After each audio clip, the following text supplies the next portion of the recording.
La Clave es presentado por Tigo 4G LTE, la red más grande y poderosa del país.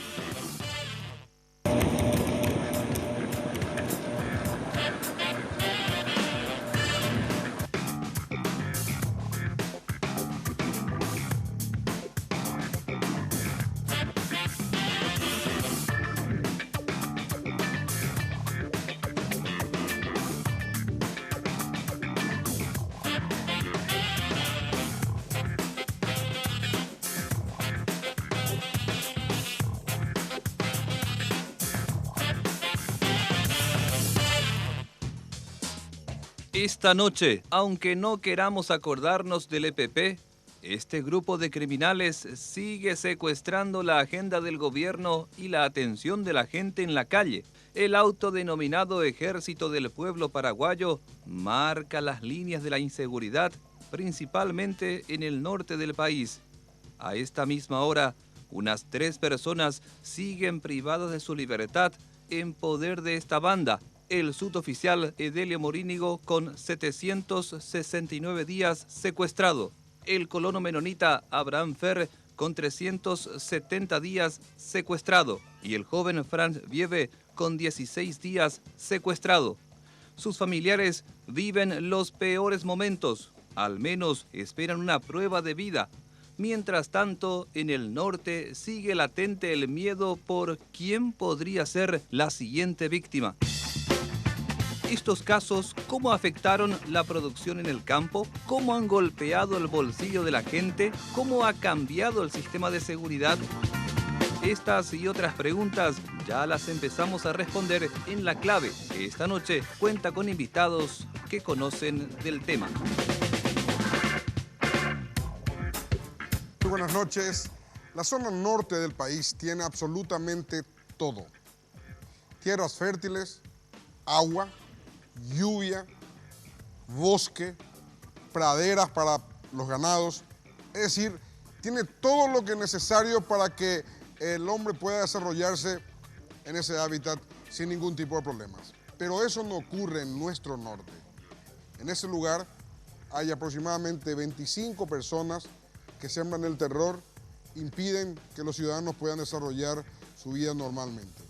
Hoy tenemos unos invitados de lujo, realmente no suelo decirlo, pero hoy lo voy a decir para hablar sobre ese tema. El señor Carlos Báez, periodista de Telefuturo y de Radio Monumental, estuvo hace 8 o 10 días en la zona, hizo un programa en ese lugar durante toda la mañana y bueno, estuvo con los familiares de los 3 secuestrados en esa zona y habló con la gente que vive en ese lugar, en la colonia Río Verde, ahí en el corazón de donde en este momento está rigiendo en la agenda el Ejército del Pueblo Paraguayo. Carlos Báez, buenas noches. ¿Cómo estás, Carlos? Un gusto, gracias por la invitación. Bueno, el señor Felino Amarilla es ganadero de la zona norte. ¿Qué tal, Felino? Buenas noches. Bien, buenas noches. A las órdenes. El diputado Paco Val Ledesma es diputado por San Pedro, que también queda en la zona norte. ¿Qué tal, diputado? ¿Cómo estás? Un gusto saludarte a vos y compartir contigo, Germán. El comisario Antonio Gamarra fue durante 2 años y medio comandante de las tropas que pelearon al EPP. ¿Qué tal, comisario? Buenas noches. Muy bien, buenas noches para usted, a toda la teleaudiencia. Bueno, el señor Marcos Medina es viceministro de Ganadería. ¿Cómo estás, viceministro? Muy buenas noches y muchas gracias por la invitación, don Germán. Bueno, Carlos, vos estuviste hace poco ahí, hace menos de 5 días. El domingo. El domingo, sí. El domingo, el 7 de agosto. Exacto, 4 días. Y contanos cómo fue llegar ahí, qué viste, qué sentiste, cómo fue. Primero me sorprendió Santa Rosa de la Guaral. Yo no creo que el desarrollo de Santa Rosa sea consecuencia del poroto y del maíz, para comenzar. Es una localidad donde la noche prácticamente no existe, la gente tiene mucho miedo, y si en Santa Rosa de la Guaral, que se presenta, y porque está en plena ruta, se presenta muy pujante, ingresar de 5, 7 o 10 kilómetros de la ruta genera un temor indescriptible.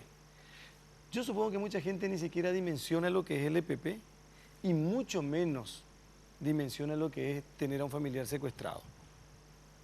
Aparte de los que ya sufrieron y los que vivieron una situación como sabemos el caso Zavala, el caso de Bernardi, por ejemplo, entre otras personas. Pero fíjate, Germán, que El secuestro de Abraham Fer se hace a 20 kilómetros más o menos de Río Verde, en una colonia que se llama Manitoba. Y el secuestro del chico, Vivens es a 20 kilómetros también. O sea, en un radio de 50 kilómetros, hace un año estaban ahí y ahora están ahí. Y se le secuestra o se le lleva, como quiera, a Edelio Morínigo Florenciano, a 140 kilómetros más o menos del lugar donde estuvimos nosotros, que es Río Verde, que es una colonia menonita. El dolor, el sufrimiento, la tristeza que tienen los familiares es como para que vos dejes hasta tu función de comunicador y les des un fuerte abrazo a cada una de estas personas. No sé qué vas a conseguir con eso, pero es muy triste, Germán. Tenemos una parte, Carlos, de lo que fue esa entrevista en ese programa hace 5 días y queremos compartir con ustedes. Uno puede decir tantas cosas o puede callarse muchas cosas también, señor Fer, ¿verdad? Así es. Pero duele. Fue el año más largo de mi vida. Este último. Días que no pasan nunca. No. Y esperamos una noticia o una prueba de vida de Abraham y hasta el momento no tenemos ninguna. Don Abraham, ¿y qué cambió desde el momento del secuestro? Algo que hacían, algo que compartían, que ya era costumbre y que hoy ya no lo hacen porque su hijo no está.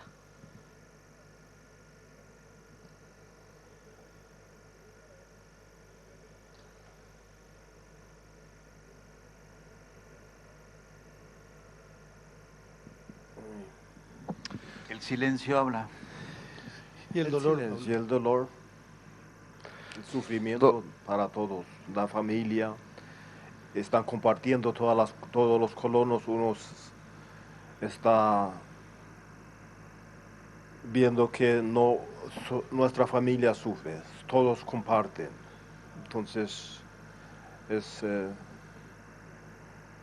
un sufrimiento grande. Ahora, David, la única vez que hubo comunicación, que ustedes supieron algo de esta gente que le llevó a Abraham, fue cuando recibieron esa carta, pues nunca más nada. Nunca más nada, y esperamos que encontramos una comunicación para que podemos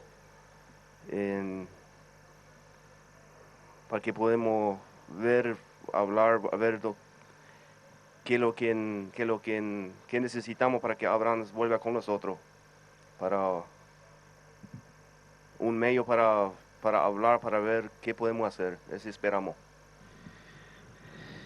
¿Ninguna comunicación en las últimas horas, en los últimos días? No. No escuchamos nada. Decía el señor Fer, el año más largo de mi vida. Para ustedes los días ya son larguísimos. Sí, es largo.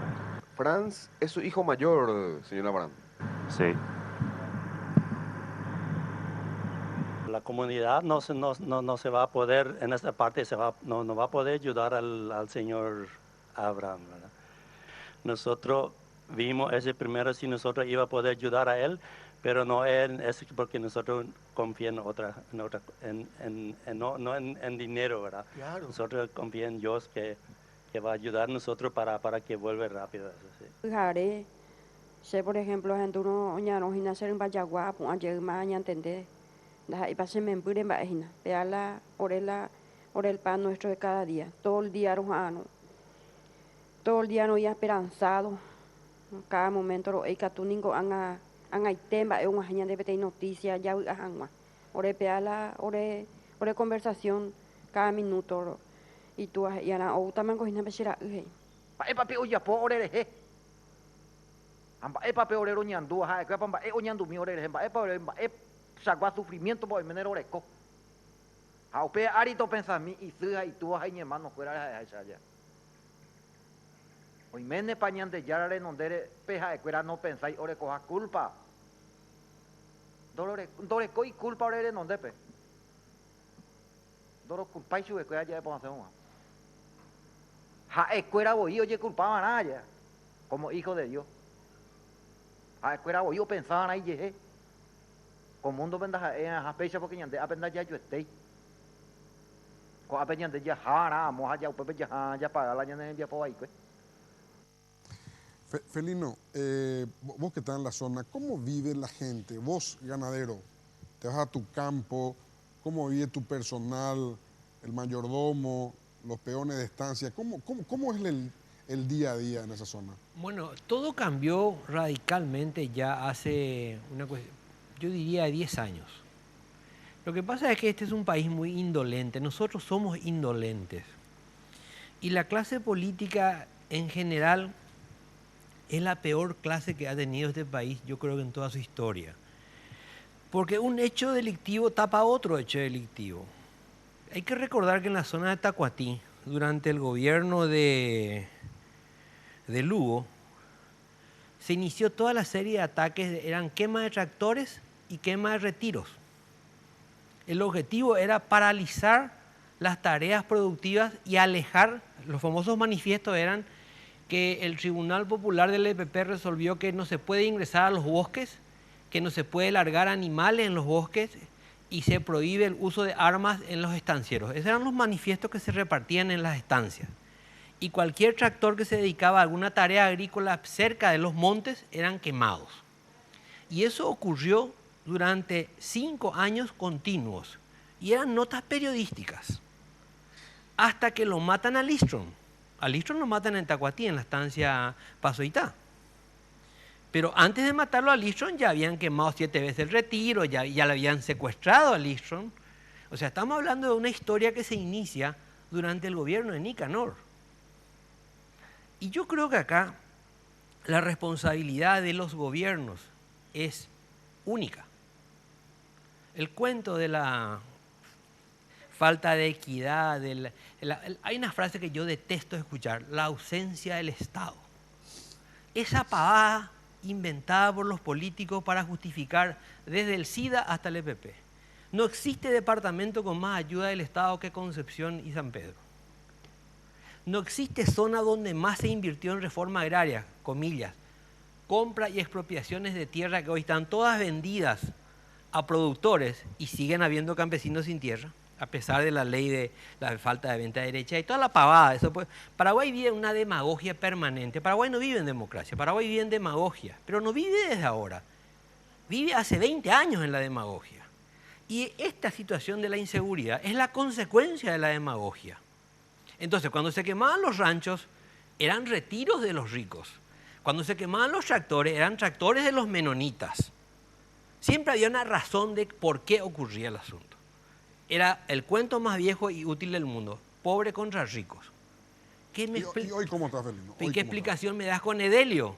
Edelio es un suboficial de último rango de la policía, hijo de campesino. ¿Qué explicación me das con Vive? Un chico de 17 años que trabaja como tractorista. ¿Y qué es lo que se consiguió con esto? La desvalorización de los terrenos de cultivo, la falta de inversión en el campo, porque la única ventaja que tuvo la plusvalía de los commodities fue que se pudo distribuir dinero. Uno de los efectos de Santa Rosa de la Guaragüe, por ejemplo. Santa Rosa de la Guaragüe tiene 7 u 8 entidades financieras que maneja el dinero proveído por el empleo rural, que va desde el gomero hasta la prostitución, y la marihuana, que forma parte ya del comercio lícito. Hoy tenemos un campesino paraguayo que fue a la comisaría de Mingaponá a denunciar que se le robaron 10.000 kilos de marihuana. Y está la denuncia y el fiscal interviene porque fue un acto delictivo, ¿verdad? O sea, tenemos 2 delitos en la misma denuncia. Tenencia de estupefaciente y robo del estupefaciente. Pero cuando hablamos en sorna de un hecho que debería llamar la atención, estamos olvidando que de la gobernación de Pedro Juan Caballero se robaron 250 kilos de cocaína. Estamos olvidando que en las calles de Pedro Juan Caballero, con un fusil antiaéreo, mataron a un empresario, entre comillas. Estamos olvidando que en la plaza de Huillaú, tomando tereré, le mataron al exdiputado Magdaleno Silva. Yo pregunto, ¿ustedes conocen a algún responsable de esos hechos que denuncié? ¿Saben quiénes hicieron esos actos delictivos? ¿Quién mató a Listrom? ¿Quién mató a Magdaleno? ¿Hay un silencio cómplice o es una realidad política? Entonces, el tema simple del miedo que vos me estás hablando, o qué pasa, está muy por debajo ya de la situación. Hoy vivimos una demagogia política y un estado de absoluta narcoviolencia dependencia. Claro. Ahora, comisario Gamarra, ahí cuando vemos la entrevista realizada por Carlos el domingo último, ahí en la zona, porque esta gente se fue a ese programa porque, bueno, Carlos Báez hizo una producción espectacular, se fueron hasta ahí, ustedes se dan cuenta que tenían muchos esfuerzos para emitir un sonido, emitir una palabra. Digo, la gente, comisaria, ustedes, que están ahí en la zona tratando de agarrarle a la APP, ¿qué les dice? ¿Cómo se sienten eso? ¿Cómo es su día a día? Extrapolando con una ciudad como nosotros, ¿verdad? ¿Cómo pasan los días y las noches de esa gente? Bueno, yo conozco Río Verde y conozco también Manitoba, pero cuando yo estuve en la zona, ellos todavía no habían incursionado en esa zona. Ellos empezaron desde el norte, desde muy al norte, Puenteciño, y vinieron hacia la zona de Huañandú. En Puenteciño empezaron cuando le mataron, se le detectó ahí la camioneta de la Organización Campesina del Norte, la banda Irante, esa donde estaba el señor Bassam conduciendo, estaba la hermana de Carmen, estaba un hermano de el subcomandante Manuel Cristaldo. Y estaba, creo que Alejandro Ramos ya estaba ahí, estaba Alejandro Ramos. Alejandro Ramos en ese momento era un dirigente campesino. De la OLT. Y vienen avanzando. El segundo ataque, comisaría de Huañandú, quemaron la comisaría, le hirieron a uno de los suboficiales. No le mataron al suboficial porque le conocía, es compañero de Osvaldo. Le medicaron, le pusieron un anticoagulante y siguieron avanzando. Entraban en la zona de Arroyito, pasaron en Núcleo 5, Curso de Hierro y vienen avanzando. Por eso se llama esa zona, la vez pasada vimos en el programa de ustedes, hicieron, en Telefuturo hicieron el ángulo ese, el triángulo, no, el círculo ese donde estaban, pero esa zona se le dice el triángulo, porque de esa zona no salían, pero ahora están saliendo, están viniendo hacia Manitoba. Se hizo un gran cuartel en Huañandú. Después se hizo otro, salió de Huañandú, vinieron hacia Cruz de Hierro y ahora pasaron hacia Manitoba. La gente, yo le estoy historiando un poco esto para decirle lo que la gente, yo no sé cómo vive ahora la gente de Río Verde y de Manitoba. Ambas colonias son colonias de menonitas que trabajan, ¿verdad? Y la gente de Cruz de Hierro, al menos, ellos conviven, hay gente que nosotros sabemos, o sabíamos que estaban colaborando con ellos, pero como la ley hay que respetar al que, si no hay ninguna prueba contra esa persona, por supuesto, uno no, se le hace un seguimiento, una observación. ¿Cuál es la colaboración que dan? Y esta gente ya hace rato que dejaron de salir a hacer adquirir sus necesidades ellos mismos, sino que hay gente que le mete, inclusive ellos. Después de que se le detectó en Huañandú, cuando murió uno de los integrantes, ellos dejaron de permitir que su apoyo logístico entre al campamento, sino que ellos salían a buscar y le cambiaba el lugar a sus logísticas, que ni siquiera sus parientes sabían dónde era su campamento. Y se mudaban cada tanto. Y las personas de ahí viven, algunos hablan.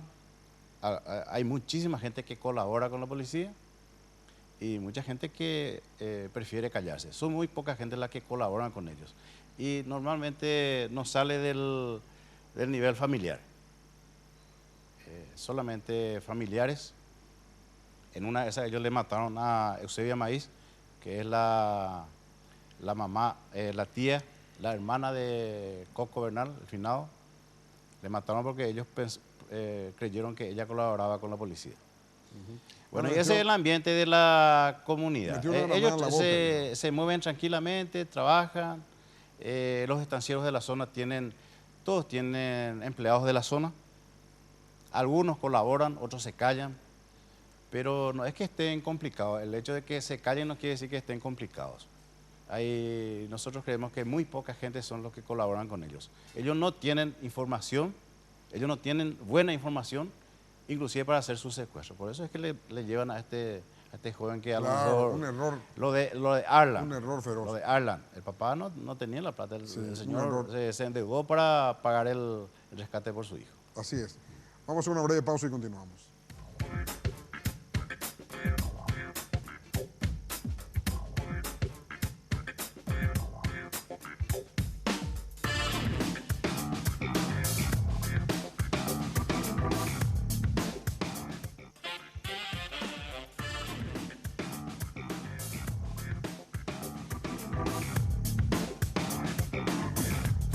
Ya tenés tu tarjeta Tigo Money, la nueva forma de usar el dinero de tu billetera Tigo Money. Esta tarjeta te permite usar el dinero que tengas en tu billetera para realizar compras en más de 5.000 comercios adheridos a la red Dinelco de manera cómoda y segura, sean supermercados, estaciones de servicio, farmacias o restaurantes. No tiene recargos en las compras, no tiene costo de mantenimiento y es más seguro que usar efectivo. Como si fuera poco, por cada compras que hagas, recibís paquetigos de regalo para hablar, navegar o mensajear. No esperes más, acércate a las tiendas Tigo o puntos Tigo Money habilitados y adquirí la tarjeta. Pagando con Tigo Money, hacelo fácil, porque en Tigo, el centro sos vos. Paco, acá nos acaba de relatar perfectamente el proceso de norte a sur que está viniendo el EPP desde Puenteciño, que está casi en la frontera ya con el Brasil, hasta hoy en día está ahí orillando casi Santa Rosa, o sea, el norte de San Pedro ya está ahí, medio viniendo. Vos recorrés obviamente esa zona porque haces política, ahora hace poco fue elecciones municipales en Tacuatí, estuviste ahí. ¿Cómo ves el desarrollo, cómo vive la gente ahí con todo este problema, Paco? Hay que hablar sobre el problema de fondo, el crimen organizado. No, hay que apartar el EPP de la gente que está en el mal. En el tráfico, el que más negocio da es la cocaína, arma y secuestro. Marihuana menos. Pero hay lugares estratégicos donde ellos operan y donde están estos cabecillas. ¿Por qué nunca el equipo de tarea conjunta se acercó a Magna, a Manuel, a Isaac?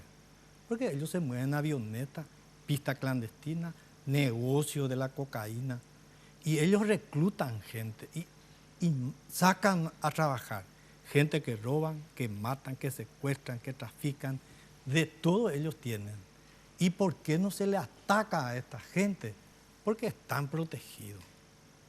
Yo un día recorrí con un militar, le mostré todos los lugares estratégicos. Un día recorrí. No tuvo eco. Después me fui al comandante cuando entró este comandante, que hoy es el comisario, y me dijo, tráeme una denuncia formalizada, documentada. Vine, me arriesgué porque puse el nombre de policía que estaba en el tráfico, se peleaban por la ruta, en el tráfico de cocaína, marihuana.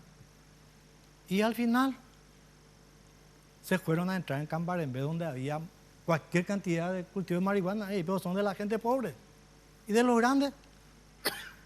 Y se habla ahí de que hay laboratorio de cocaína. Ahí bajan avionetas, helicópteros, cuando quieren. Yo una noche recorrí, cuando me fui a San Pedro, una noche recorrí, y 5 avionetas se bajaron de noche. Y no hay ninguna pista ahí que tiene iluminación para que se bajen de noche. ¿Cuál es el negocio? Cocaína, arma, secuestro. Ahí está la clave. Por eso nunca vamos a terminar el tema del EPP, si no nos vamos al caracú del tema que es entrar en la propiedad de los narcos.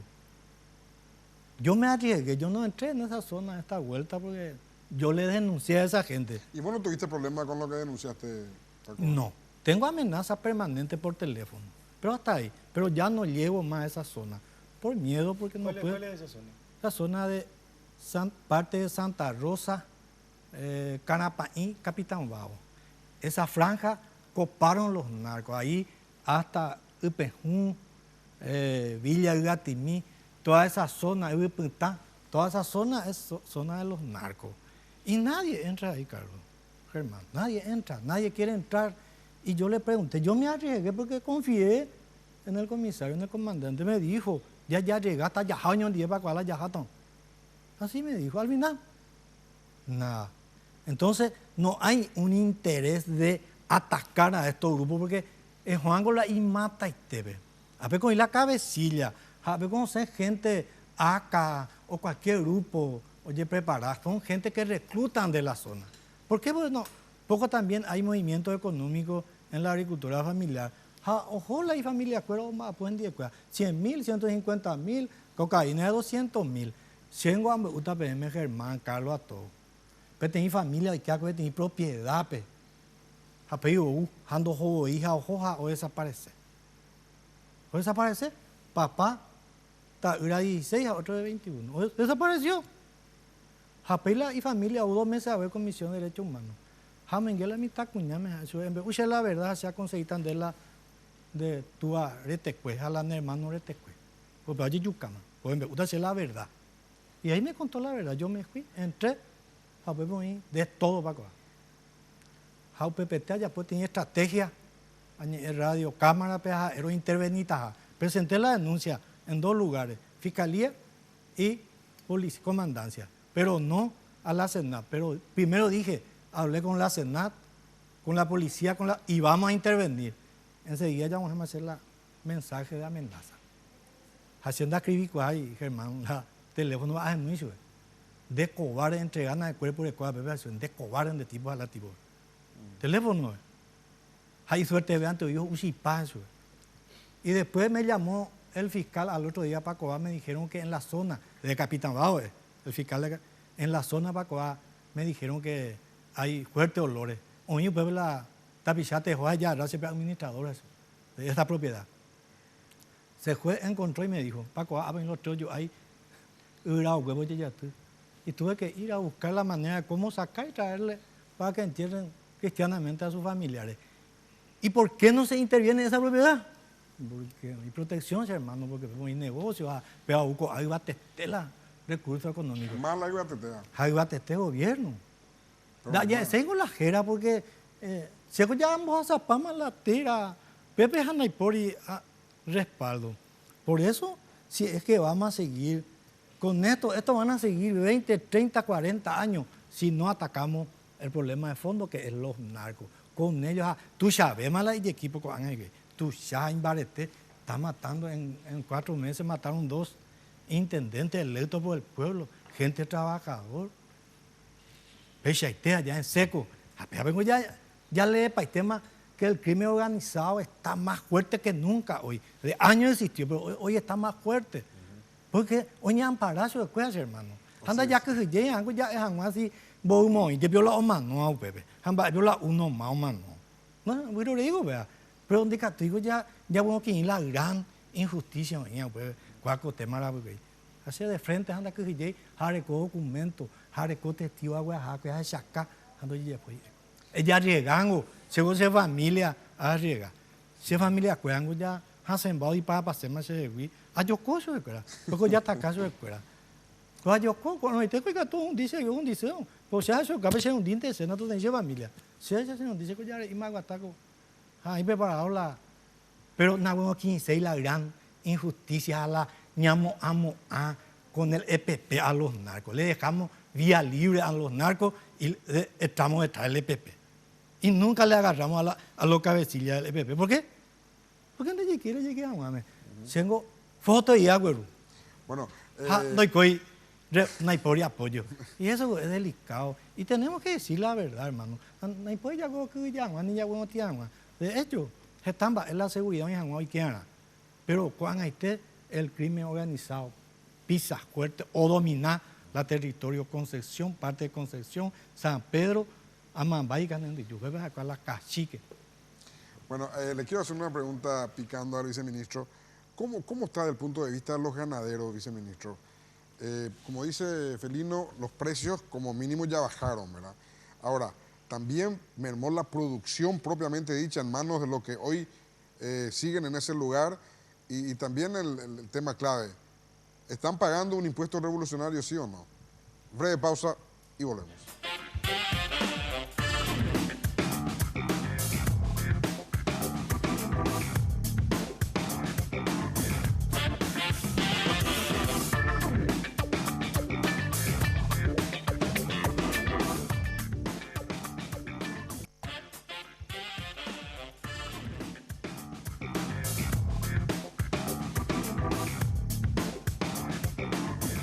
Viceministro Marcos Medina, ¿cómo están los productores ganaderos de la zona? Bajaron los precios, bueno, eso está muy mal, pero es aguantable. Ahora, ¿la producción ganadera es regular, es normal? ¿Se vio alterada por todos estos elementos del EPP? Bueno, en realidad la zona norte es una gran paradoja. Por un lado tenemos esta zona de 40 o 50 kilómetros cuadrados donde estamos concentrando y vemos todas estas cuestiones de mucha preocupación para todos los ciudadanos. Pero por otro lado, la producción ganadera se ha fortalecido como norte. En Concepción tenemos hoy el mayor frigorífico exportador del país. Está el 35% de las exportaciones. Estamos hablando de unos 500 millones de dólares que salen de solamente... O sea, de cada $3, uno sale de Concepción. Así mismo.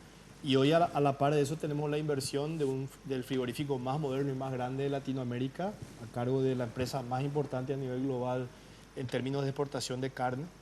¿En dónde eso? En la ciudad de Belén. En Belén, claro. En Belén se está haciendo la nueva fábrica o frigorífico de la empresa JBS, que es la mayor empresa exportadora de carne del mundo. A eso se suma de que en ambos departamentos la cantidad de productores y en particular pequeños productores, así como la cantidad de ganado ha aumentado. Es decir, la ganadería... O sea, hay más ganadería. Hay más ganadería. La cadena de valor se ha fortalecido, pues no es solamente la ganadería como sector primario, sino como cadena de valor.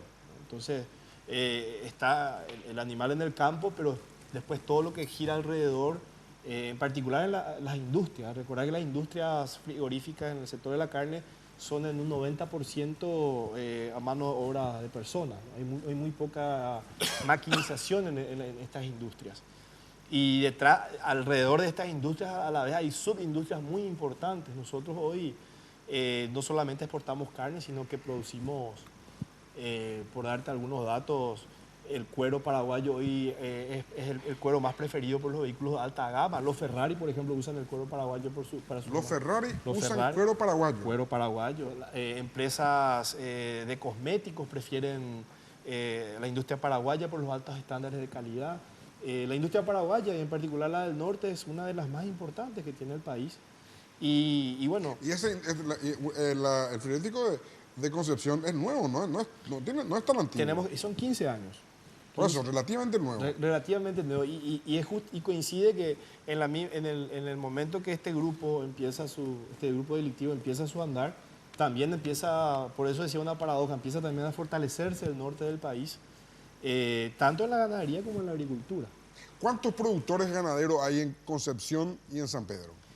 Tenemos casi 50.000 productores. ¿Entre grandes y chicos? Entre grandes y chicos, de los cuales 45.000 son pequeños productores menos de 20 cabezas.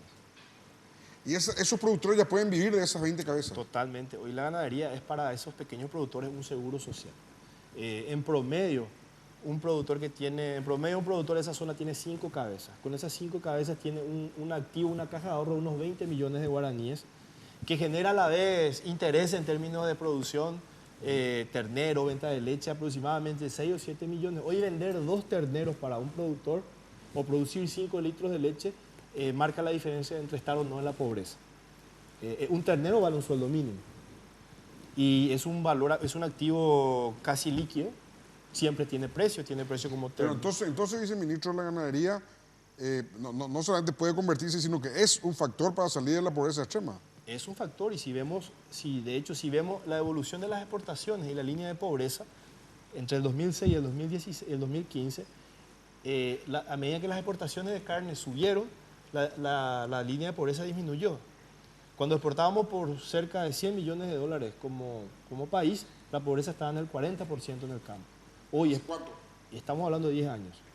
Hace 10 años estamos en 40%. 40% de pobreza. Hoy vemos la pobreza de 2015 está alrededor del 21%. Y las exportaciones de carne aumentaron 21 veces. O sea, nosotros porcentualmente disminuimos un 100% de la pobreza. ¿Y cómo explica, o sea, cómo se explica de que con esos números de la ganadería, las inversiones, este frigorífico monstruoso que se está haciendo en Belén, creo que vinieron, no sé, unos ingenieros brasileros están ahí construyendo. ¿Cómo se explica entonces de que eso y el Estado ausente que habla Felino, yo no digo el Estado... Del que no quiere hablar, Felino. Del que no quiere hablar. Bueno, pero el Estado ausente, el gobierno ausente, ¿cómo se da ese crecimiento y progreso tan lindo, tan grande en medio de todo el EPP? Bueno, la ganadería tiene como una gran virtud la alianza público-privada. Hay una conciencia plena en el sector ganadero de que un Estado como el Estado paraguayo tendrá, y un gobierno como este, el gobierno anterior y los siguientes gobiernos, y varios más que vienen, tendrán siempre en su agenda cuestiones tan importantes como salud, educación, infraestructura. Y definitivamente es el sector privado el que tiene que liderar inclusive cuestiones que en estados más organizados y más fuertes los hace el Estado. Pero en el caso de la ganadería lo hace el sector privado. La vacunación es un ejemplo, pero hay muchos otros ejemplos en donde los tendidos eléctricos se pagan en base a la cantidad de cabezas que tienen los productores, los caminos se pagan también en base a la cantidad de cabezas. Hay un desarrollo muy importante y el norte no es la excepción. De hecho, la migración de este grupo delictivo coincide con los polos de desarrollo que se fueron fortaleciendo, particularmente en Concepción. Entonces ellos van migrando en los lugares, porque claro, vamos al ejemplo del frigorífico de Belén. Ir a Belén es una maravilla, uno ve una transformación, el círculo virtuoso del desarrollo social y económico, porque ese desarrollo económico está generando oportunidades para que jóvenes, familias, hijos puedan ir a las escuelas, tengan mejor educación y quizás padres a través de ese trabajo en ese frigorífico, padres que no han terminado la primaria hoy pueden enviar a sus hijos a las escuelas, a las universidades. Esos hijos reciben las universidades, vuelven a las industrias, aumentan la producción, la productividad y se genera ese círculo virtuoso que realmente es la fórmula para salir de estas cuestiones sociales.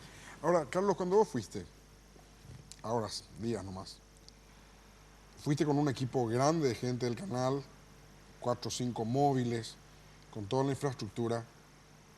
Estuviste en donde hoy sería el corazón de donde ocupa el EPP. Sí. Casi el corazón. Ahí están. Ahí nomás. Sí. Haces un compás, llevas unos 20, 30 kilómetros alrededor y ahí están seguros. Sí. ¿Qué sentiste? ¿Cómo le sentiste a la gente? No, independientemente a los 3 padres, pero ¿cómo le sentiste a la gente? No, primero que nosotros llegamos ya al oscurecer y ahí ya al oscurecer, y el comisario sabe perfectamente. Ahí la actividad termina mucho más temprano de lo que terminaba antes. Antes vos podías llegar de la chacra a tu casa en horas de la noche, hoy ya no. Hoy el temor, el miedo, la velocidad que tenés que mantener y no tenés que pararte en ningún lugar.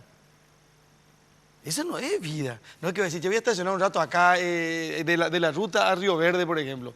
Voy a estacionar a respirar aire fresco. No sabes con quién te va a encontrar. No sabes si esa linterna, esa moto o esa bicicleta que viene ahí, quién es.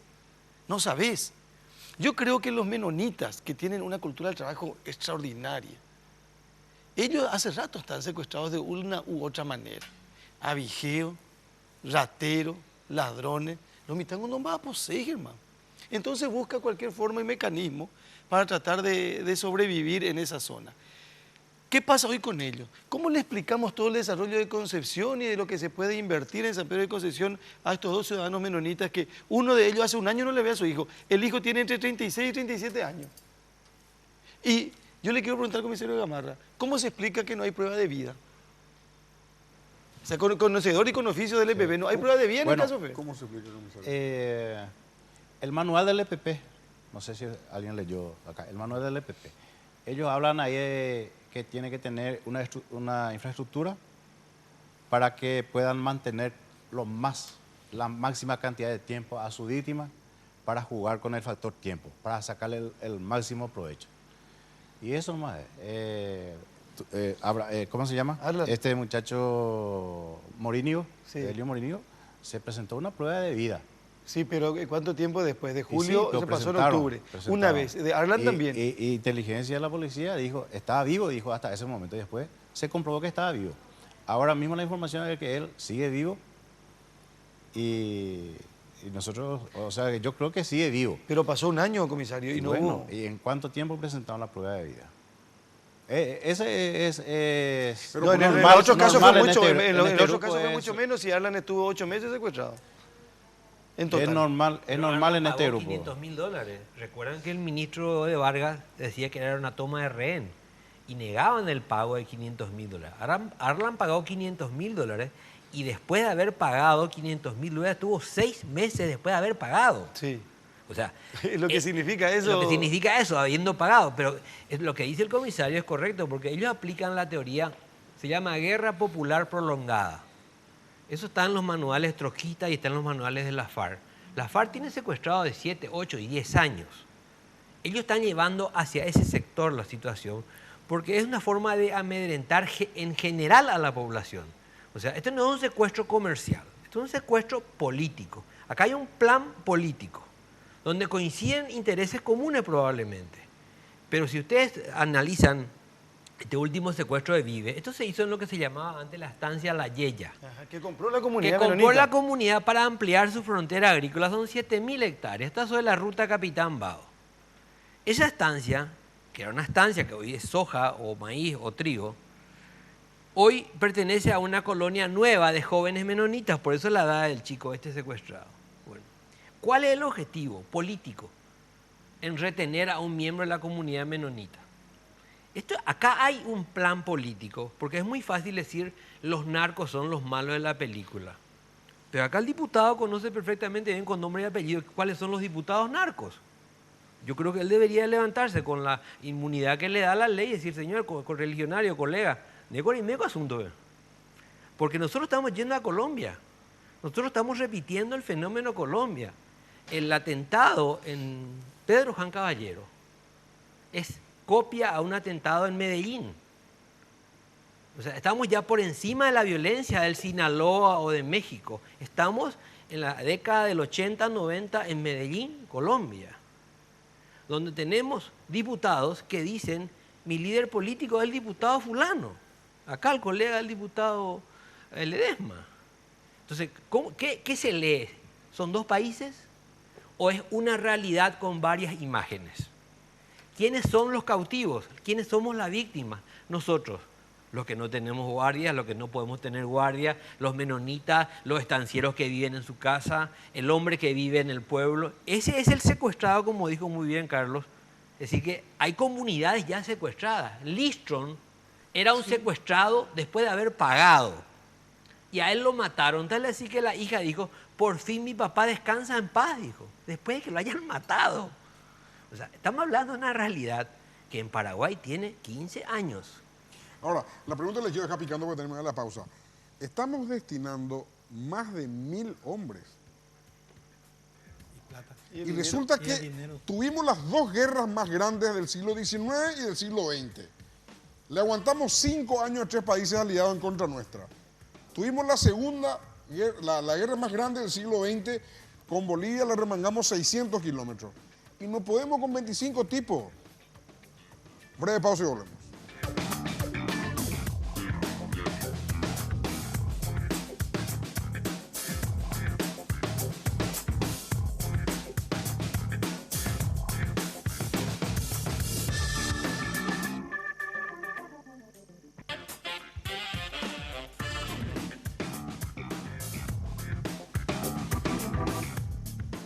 Bueno, acá tenemos las dos caras. El viceministro de Ganadería nos explica claramente de que la ganadería, que también es practicada por gente que no tiene muchos recursos, con 5, 6, 7, 8 vacas, está pujante y creciendo tanto en Concepción como San Pedro, a tal punto que va a tener el frigorífico más grande de América. Es decir, no es poca cosa. Nosotros somos el tercer productor ganadero de América del Sur. ¿Es así o nos gana Colombia? Nosotros somos el tercero. Bueno, estamos al lado de dos gigantes mundiales. Brasil, que creo que es el segundo, con Australia, que está ahí cerca. India. Y India. Bueno, entonces, ¿Cómo se da esa paradoja? Que por un lado tenemos esta realidad y por la otra, como nos cuenta acá Carlos Báez, la gente aterrorizada, le vemos a 3 padres casi sin poder emitir una palabra. Y bueno, le quiero preguntar a los 5, ¿qué se puede hacer? No, yo quiero saber si uno de nosotros tiene un hijo secuestrado como tiene el señor, vive en este momento de 17 años. ¿Qué va a hacer? ¿Qué va a hacer uno? Él, cuando yo había hablado con él inmediatamente al día siguiente después del secuestro por radio y pudimos conversar. El domingo cuando estuvimos, él pudo decir algunas que otras palabras y lo que yo rescaté que dijo, rezando y esperando la ayuda de algún amigo. $700.000 le piden. $700.000. O cuando dice Abraham Fer, es el año más largo de mi vida y estamos esperando una prueba de vida. Y ellos insisten en quedarse en Paraguay, porque como Paraguay, agua y tierra no van a encontrar fácilmente en otro sitio. Entonces, ¿qué se puede hacer? Evaluar el funcionamiento de la Fuerza de Tarea Conjunta. Tanto queríamos que salgan los militares a hacer este operativo, salieron los militares y ahora queremos que la policía no vaya a haga el trabajo, o que es un trabajo específico de los policías. Yo no sé lo que se puede hacer, Germán, pero lo que sí sostengo es que no se puede seguir viviendo de esta manera. No hay derecho. Una señora como la señora Odulia que sufre, le llevaron a un hijo de 26 años y voy a decir, ¿para qué? Él no es una persona por el que pidieron rescate. Entonces juegan su partido y su papel, como estamos hablando y como de una u otra manera conocemos todo. Pero acá me estaban diciendo todo que hay plantaciones, que hay marihuana, que se puede ver, los 2 son conocedores de la zona. ¿Y la Senada dónde está? Se enteraron que Wilmar Acosta se dedicaba a la marihuana después que lo mataron a Pablo Medina. La otra vez le traje a los dronistas, a los que tienen drones, acá mismo. Trajeron sus drones, hicieron una demostración. Hay un dron que vos te pones en Santa Rosa y levantás y podés volar 50 kilómetros. Y puede volar 6 horas. Con ese dron yo te voy a poner en HD, pantalla gigante, te voy a mostrar todos los marihuanales que hay en la zona. Uno por uno, me dice. O sea, está ese... A ver, comisario. Bueno, se habla mucho de que están conectados con los narcos. Ahí yo creo que se destruyó todas las plantaciones que había, porque todo el día se hace sobrevuelo. Entonces fácilmente se detecta un marihuanal, se ve del aire, al día siguiente se habla con el fiscal y se destruye esa plantación. Las armas que tienen estos señores todos son producto de asaltos. Le mataron a los policías en Cruce de Hierro a 2. El arma más poderosa que tiene la tiene Osvaldo Villar en su poder, que es de un suboficial de la FOPE, cuando le mataron a esos dos suboficiales de la FOPE en Cruce de Hierro. Y ellos escaparon, ahí tenían su campamento y escaparon. Cuando murieron estos dos de Nimio Cardoso y el otro en Cidepar y en Huañandú, las armas que tenían, las dos M16 eran de militares que cuando atacaron el cuartel de Tacuatí quemaron. Después tienen escopetas G3, la otra es una vereta que llevaron de Huañandú cuando quemaron la comisaría. O sea que si estuvieran con los narcos, ¿cómo murió Rafat? El arma que utilizaron, un .50. Entonces, es muy fácil para ellos conseguir ese tipo de armas. ¿Qué tipo de explosivo usan? El explosivo que se usa en las canteras. El gel, la dinamita en gel. Y si tuviesen esas conexiones, estarían utilizando bazooka, C4. O sea, no tiene conexión con los narcos. No, cuando les secuestraron a Arlan, estaban asaltando retiros y llevaban aceite y fideo y arroz y azúcar. Entonces no tiene ningún sentido. Y aparte de eso, a los narcos no les conviene. No les conviene, hay un territorio extenso que no puedan operar ahí. Miles de hectáreas que están ahí. ¿Y por qué no? Hay estancias que a lo mejor tienen su pista y no van a poder operar con semejante cantidad de militares y policías. Claro.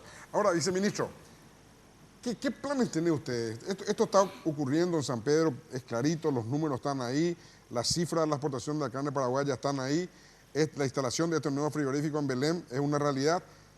¿Qué proyectos tienen ustedes para impulsar esto más? Bueno, antes que nada, yo creo que una de las reflexiones es que esto de lo que estamos hablando muestra las dos caras de un Paraguay que no termina de morir y un Paraguay que no termina por nacer.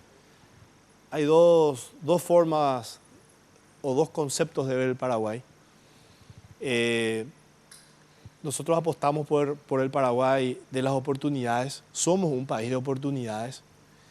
Apostamos por llegar con esas oportunidades hasta particularmente los pequeños productores, porque si hay una manera en la que se alimenta a estos grupos delictivos es no generando oportunidades para estas familias vulnerables. Y la falta de educación o la falta de salud o la falta de trabajo lo que hace es que más jóvenes estén tentados o estén empujados a entrar a los bosques con fusiles. Mientras lo que necesitamos es que los jóvenes estén en las escuelas, en los colegios, en las universidades, en las industrias. Apostamos a ese país. Y desde la ganadería tenemos la clara visión de que es uno de los rubros y uno de los sectores que genera mayor oportunidad en el Paraguay. Somos uno de los países en términos de ganadería que tiene el mayor potencial de crecimiento de acuerdo a la FAO. Se estima que nuestras exportaciones se van a... ¿Qué significa eso, viceministro? Hacer ganadería implica en muchos aspectos competir con la urbanización, que es una mega tendencia que está ocurriendo en el mundo. Y Paraguay tiene aún mucho espacio por crecer.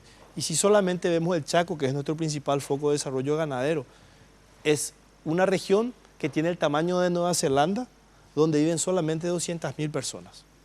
Y ese es un tremendo potencial de crecimiento en el que estamos apostando. De hecho, hoy el Chaco es la mayor zona de producción de animales de exportación que van a Concepción para su industrialización, en una gran parte, y de ahí al mundo. Claro, por el flete y por las oportunidades, por mano de obra. Y estamos apostando a eso, apostando a ese Paraguay de oportunidades, de vida digna, a través de estas acciones que finalmente vayan mermando a estos grupos delictivos que quizás se aprovecharon de una última época donde las ideologías como estas, que hoy están sumidas en el más profundo de los fracasos, porque sus grandes modelos están desapareciendo y ellos están enquistados en un área en donde tenemos hay que reconocer de que en los últimos tiempos tampoco se hicieron. Me decía el comisario Gamarra de que ellos están estancados. Se mueven, pero abandonan el lugar donde llegaron a captar. Sabemos que la FARC llegó a ocupar un cuarto del territorio colombiano, físicamente dominaba y regía en ese lugar. Esto es diferente, es un poco diferente, pero de todos modos es algo que nos molesta todos los días y es un problema que no nos podemos sacar encima. Y cuando me decía un compañero mío en el exterior, decía, pero ustedes son un país de ¿cuántos millones de habitantes? En ese momento Paraguay tenía 4 millones, 4 millones y medio. Y jugaron las dos guerras más grandes de América, en el siglo XIX y en el siglo XX. Pero bueno, algún día le vamos a derrotar a estos señores. Muchas gracias. Pero vos hiciste la pregunta más difícil. Sí. ¿Qué hay que hacer? Ni los que están ahí no saben qué hacer y nosotros vamos a hacer. La justicia no funciona. Y el FTC fracasó y está fracasando. Tanta plata y no hay resultado positivo, lo que la gente quiere. Como en un área de 40 kilómetros no van a poder... Por eso hay gente complicado y que a veces acercamos, pero no se cree a esa gente. No se cree. Es tan complicado, muchísima gente. Los militares están haciendo peaje. Hoy peaje que raja, rollo. Se dedican en otra cosa en que... Los militares ahí en Santa Rosa están atajan un gay porque o revisar y documentos que tiene otra institución responsabilidad. Eso no es su tarea y eso hacen ellos. Nosotros hay una sola forma de vencer la inseguridad y el terrorismo y la droga y la corrupción, que es con la aplicación real de la ley. Colombia es un ejemplo que hay que estudiar y que hay que seguir. El Estado paraguayo está inerme Y el ejemplo más palpable es el ministro del Interior. Entonces la pregunta es, como dijo Carlos, nosotros no somos los que tenemos que saber lo que hay que hacer. El Estado es el obligado a saber y tiene que elegir a los hombres que sepan. Si vos te operás, te vas a un médico, no te vas a un arquitecto. Pero ¿qué pasa con Paraguay?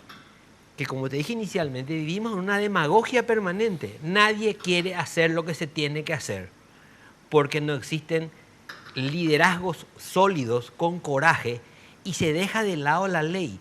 Por eso es que acá el juez es bandido, porque nunca fue un juez preso.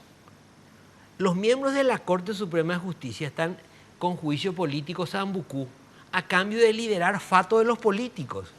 Eso es la mayor corrupción, es 10 veces peor que el EPP, es lo que pasa entre los políticos y la Corte Suprema de Justicia. Antes, en la época de Stroessner, uno tenía que tener el general amigo, ¿verdad? Esa era la jugada, ese era el poder. Yo soy amigo del general. Bueno, hoy hay que ser amigo del de la Corte y el de la Corte amigo del senador, porque se protegen mutuamente. Entonces, acá que falta liderazgos firmes. Jarvis Jiménez Paván fue sacado por una orden del presidente de la República de su celda vid, ¿verdad?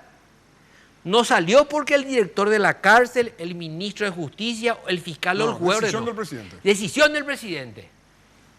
Esa misma decisión espero del presidente de la República para que mande presos a los de la Corte, a los senadores, a los diputados, y el EPP cae solito, porque la sociedad va a entender, tenemos un liderazgo atado a la ley, Gracias. no a la demagogia. Gracias, Felino. Muchas gracias. Gracias, Carlos. Gracias, diputado. Gracias, viceministro. Comisario, muchas gracias. Si Dios quiere, nos volvemos a encontrar en 8 días más. La Clave fue presentado por Tigo 4G LTE, la red más grande y poderosa del país.